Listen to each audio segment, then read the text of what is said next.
Party whip ലംഘിച്ചതിന് Ranni പഞ്ചായത്തിലെ 2 പഞ്ചായത്ത് അംഗങ്ങളെ തെരഞ്ഞെടുപ്പ് കമ്മീഷൻ അയോഗ്യരാക്കി. BJP അംഗങ്ങളായ പ്രകാശൻ, മന്ദിരം രവീന്ദ്രൻ എന്നിവരെയാണ് അയോഗ്യരാക്കിയത്. BJP ജില്ലാ പ്രസിഡന്റ് സൂരജ് നൽകിയ പരാതിയിലാണ് നടപടി.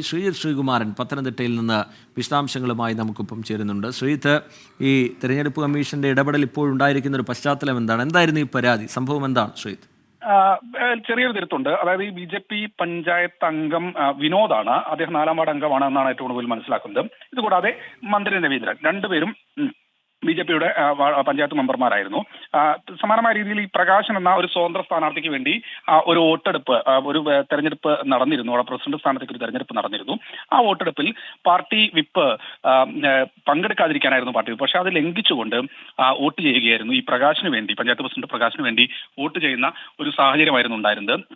എന്തായാലും ഈ വോട്ട് ചെയ്യുന്ന ഈ ഒരു സാഹചര്യത്തിൽ തന്നെ BJP അപ്പോൾ തന്നെ ഇരുവർക്കെതിരെയും നടപടി സ്വീകരിച്ചു. അതിനുശേഷം മന്ദിരം രവീന്ദ്രൻ പിന്നീട് പഞ്ചായത്ത് അംഗത്വം രാജിവെക്കുന്ന ഒരു സാഹചര്യവും ഉണ്ടായി. പക്ഷേ കേസ് അതുപോലെ തന്നെ തുടരുകയായിരുന്നു. എന്തായാലും തെരഞ്ഞെടുപ്പ് കമ്മീഷനെ സമീപിച്ച് BJPയുടെ ജില്ലാ പ്രസിഡന്റ് സൂരജാണ്.